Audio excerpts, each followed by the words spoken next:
दूसरा अध्याय। देवताओं के तेज से देवी की उत्पत्ति और महिषासुर की सेना का वध। विनियोग। मध्यम चरित्र के विष्णु ऋषि महालक्ष्मी देवता उशीण छंद, शाकंभरी शक्ति, दुर्गा बीज, वायु तत्व और यजुर्वेद स्वरूप हैं। श्री महालक्ष्मी जी की प्रसन्नता के लिए मध्यम चरित्र के पाठ में इसका विनियोग है। ध्यान करेंगे। मैं कमल के आसन पर विराजमान प्रसन्न मुख वाली महिषासुर का वध करने वाली भगवती महालक्ष्मी का भजन करता हूँ, जो अपने हाथों में अक्षमाला, फरसा, गदा, बाण, वज्र, पद्म, धनुष, कुंडिका, दंड, शक्ति, खड्ग, ढाल, शंख, घंटा, मधुपात्र, शूल, पाश और चक्र धारण करती है। ऋषि बोले, पूर्व काल में देवताओं और असुरों में पूरे 100 साल तक संग्राम हुआ था। उसमें असुरों का सेनापति महिषासुर था और देवताओं के नायक इंद्र थे। उस युद्ध में देवताओं की सेना महाबली असुरों से पराजित हो गई। संपूर्ण देवताओं को जीतकर महिषासुर इंद्र बन बैठा। तब परास्त देवता प्रजापति ब्रह्मा जी को आगे करके उस स्थान पर गए जहां भगवान शंकर और विष्णु विराजमान थे। देवताओं ने महिषासुर के पराक्रम तथा अपनी पराजय का पूर्ण वृतांत उन दोनों देवेश्वरों से विस्तार पूर्वक कह सुनाया। वे बोले, भगवान महिषासुर सूर्य, इंद्र, अग्नि, यम, वरुण, वायु, चंद्रमा तथा अन्य देवताओं के भी अधिकार छीनकर स्वयं ही सबका अधिष्ठाता बन बैठा है। उस दुरात्मा महिष ने समस्त देवताओं को स्वर्ग से निकाल दिया है। अब वे मनुष्यों की भांति पृथ्वी पर विचरते हैं। दैत्यों की ये सारी करतूतें हमने आप लोगों से कह सुनाई।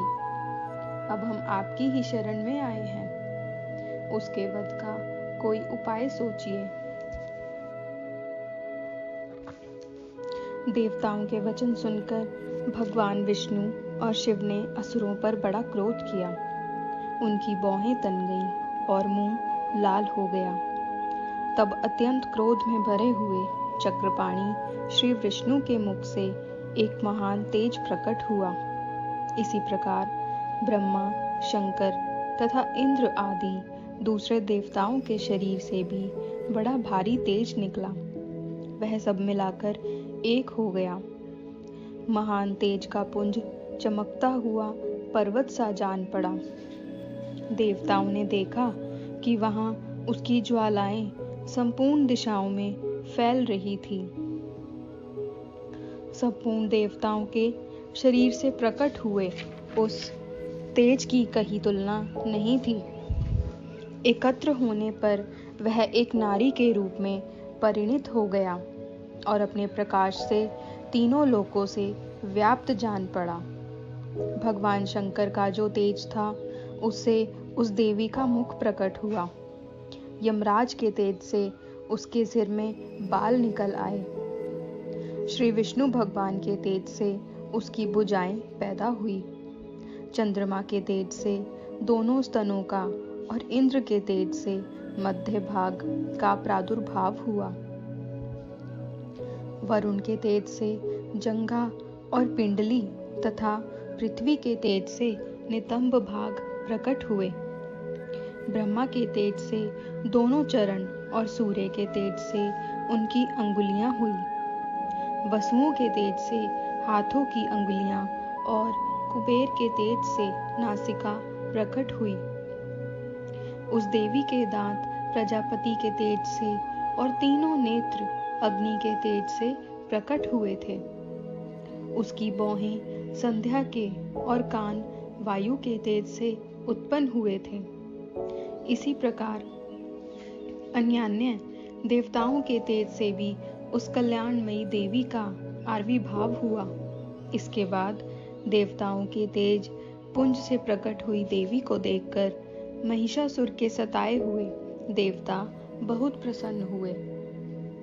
पिनाकधारी भगवान शंकर ने अपने शूल से एक शूल निकालकर उन्हें दिया।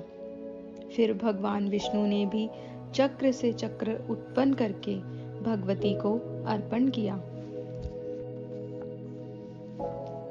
वरुण ने भी शंख भेंट किया। अग्नि ने उन्हें शक्ति दी और वायु ने धनुष तथा बाण से भरे हुए 2 तरकस प्रदान किए। 1000 नेत्रों वाले देवराज इंद्र ने अपने वज्र से वज्र उत्पन्न कर दिया और ऐरावत हाथी से उतारकर 1 घंटा भी प्रदान किया। यमराज ने काल दंड से दंड, वरुण ने पाश, प्रजापति ने स्फटिकाक्ष की माला तथा ब्रह्मा जी ने कमंडलू भेंट किया। सूर्य ने देवी के समस्त रोमकूपों में अपनी किरणों का तेज भर दिया। काल ने उन्हें चमकती हुई ढाल और तलवार दी। क्षीर समुद्र ने उज्ज्वल हार तथा कभी न फटने वाले 2 दिव्य वस्त्र भेंट किए। साथ ही उन्होंने दिव्य चूड़ामणि, 2 कुंडल, कड़े, अर्धचंद्र, सब बाहुओं के लिए केयूर, दोनों चरणों के लिए निर्मल नूपुर, गले की सुंदर हंसली और सब अंगुलियों में धारण करने के लिए रत्नों की बनी अंगूठियां भी दी। विश्वकर्मा ने उन्हें अत्यंत निर्मल फरसा भेंट किया। साथ ही अनेक प्रकार के अस्त्र शस्त्र और अभेद्य कवच दिए। इसके सिवा मस्तक और वक्ष स्थल पर धारण करने के लिए कभी न कुम्हलाने वाले कमलों की मालाएं दी। समुद्र ने उन्हें सुंदर कमल का फूल भेंट किया। हिमालय ने सवारी के लिए सिंह तथा भांति भांति के रत्न अर्पित किए। कोषपाल कुबेर ने मधु से भरा पान पात्र दिया तथा संपूर्ण नागों के राजा शेष ने, जो इस पृथ्वी को धारण करते हैं, उन्हें बहुमूल्य मणियों से विभूषित नागहार भेंट किया। इसी प्रकार अन्य देवताओं ने भी आभूषण और अस्त्र शस्त्र देकर देवी का सम्मान किया। तब देवी ने बारंबार अट्टहास पूर्वक उच्च स्वर से गर्जना की। उनके भयंकर नाद से संपूर्ण आकाश गूंज उठा। देवी का वह अत्यंत उच्च स्वर किया हुआ सिंहनाद कहीं समा न सका। आकाश उनके सामने छोटा प्रतीत होने लगा। उससे बड़े जोर की प्रतिध्वनि हुई, जिससे संपूर्ण विश्व में हलचल मच गई और समुद्र कांप उठे, पृथ्वी डोलने लगी और समस्त पर्वत हिलने लगे। उस समय देवताओं ने अत्यंत प्रसन्नता के साथ सिंहवाहिनी भवानी से कहा, हे देवी, तुम्हारी जय हो।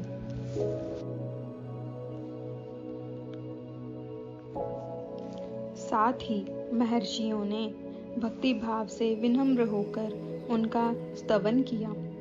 संपूर्ण त्रिलोकी को शुभ देख असुरगण अपनी समस्त सेना को कवच आदि से सुसज्जित कर हाथों में हथियार ले सहसा उठकर खड़े हुए। उस समय महिषासुर ने बड़े क्रोध में आकर कहा, ओ, ये क्या हो रहा है? फिर वह संपूर्ण दैत्यों से घिरकर उस सिंहनाद की ओर लक्ष्य करके दौड़ा और आगे पहुंचकर उसने देवी को देखा, जो अपनी प्रभा से तीनों लोकों को प्रकाशित कर रही थी। उनके चरणों के भार से पृथ्वी दबी जा रही थी। मस्तक के मुकुट से आकाश में रेखा सी खिंच रही थी तथा वे अपने धनुष की टंकार से सातों पातालों को क्षुब्ध किए देती थी। देवी अपनी सहस्त्रों भुजाओं से संपूर्ण दिशाओं को आच्छादित करके खड़ी थी।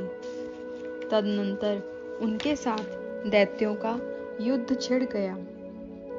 नाना प्रकार के अस्त्र शस्त्रों के प्रहारों से संपूर्ण दिशाएं चमकने लगी। चिक्षुर नामक एक असुर महिषासुर का सेना नायक था।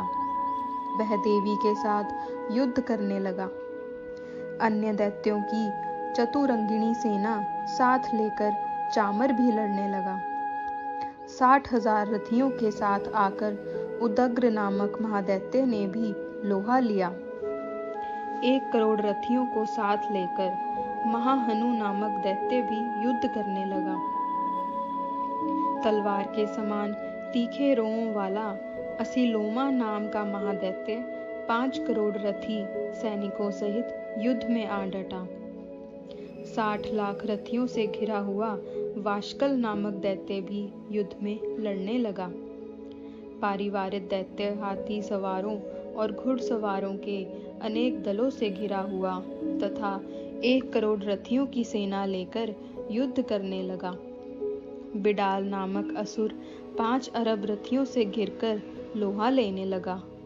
इनके अतिरिक्त और भी हजारों महादैत्य रथ, हाथी और घोड़ों की सेना साथ लेकर वहां देवी के साथ युद्ध करने लगे। स्वयं महिषासुर उस रणभूमि में कोटि-कोटि सहस्त्र रथ, हाथी और घोड़ों की सेना से घिरा हुआ खड़ा था। वे दैत्य देवी के साथ तोमर, मूसल, खड्ग, भिंदीपाल, शक्ति, परशु, पट्टिटश आदि अस्त्र शस्त्रों का प्रहार करते हुए युद्ध कर रहे थे। कुछ दैत्यों ने उन पर शक्ति से प्रहार किया तो कुछ ने पाश फेंके तथा कुछ दूसरे दैत्यों ने खड्ग प्रहार करके देवी को मार डालने का उद्योग किया। देवी ने भी क्रोध में भरकर खिलवाड़ में ही अपने अस्त्र शस्त्रों की वर्षा करके दैत्यों के वे समस्त अस्त्र शस्त्र काट डाले।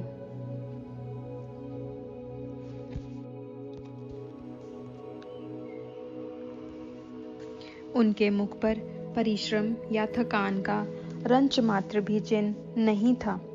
देवता और ऋषि उनकी स्तुति कर रहे थे और भगवती परमेश्वरी दैत्यों के शरीरों पर अस्त्र शस्त्रों की वर्षा कर रही थी।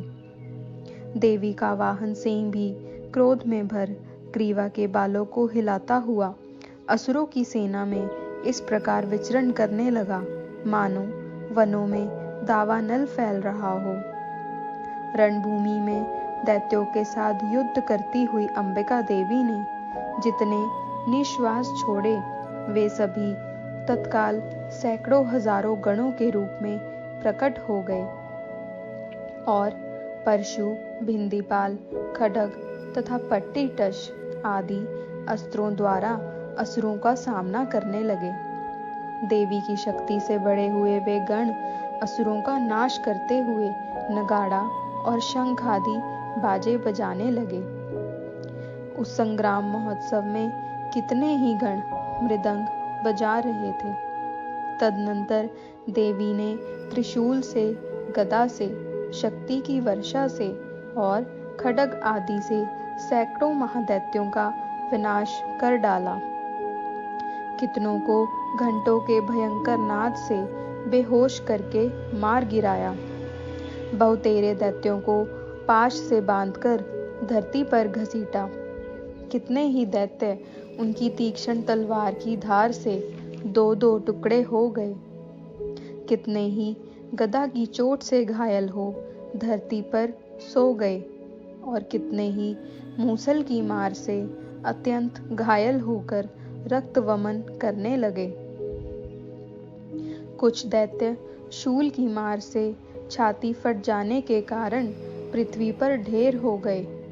उस युद्ध भूमि में बाण समूह की वर्षा से कितने ही असुरों की कमर टूट गई। बाज की तरह झपट्टा मारने वाले दैत्यगण अपने प्राणों से हाथ धोने लगे। किन्हीं की बाहें छिन्न भिन्न हो गई, कितनों की गर्दनें कट गई, कितने ही दैत्यों के मस्तक कट कट कर गिरने लगे। कुछ लोगों के शरीर के मध्य भाग ही विदीर्ण हो गए। कितने ही महादैत्य जांघें कट जाने से पृथ्वी पर गिर पड़े। कितनों ही को देवी ने एक बांह, एक पैर और एक नेत्र वाले करके 2 टुकड़ों में चीर डाला।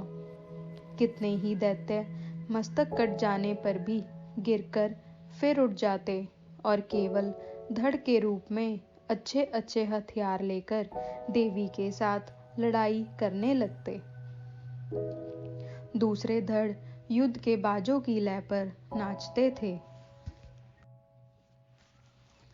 कितने ही बिना सिर के धड़ हाथों में तलवार, शक्ति और रिष्टि के लिए दौड़ते थे। तथा दूसरे महादैत्य ठहरो ठहरो यह कहते हुए देवी को युद्ध के लिए ललकारते थे। जहाँ घोर संग्राम हुआ था, वहाँ की धरती पर देवी के गिराए हुए रथ, हाथी, घोड़ों और असुरों के शरीर से इतनी अधिक मात्रा में रक्त बहा कि थोड़ी ही देर में वहाँ खून की नदियाँ बहने लगी। जगदम्बा ने असुरों की विशाल सेना को क्षण भर में नष्ट कर दिया।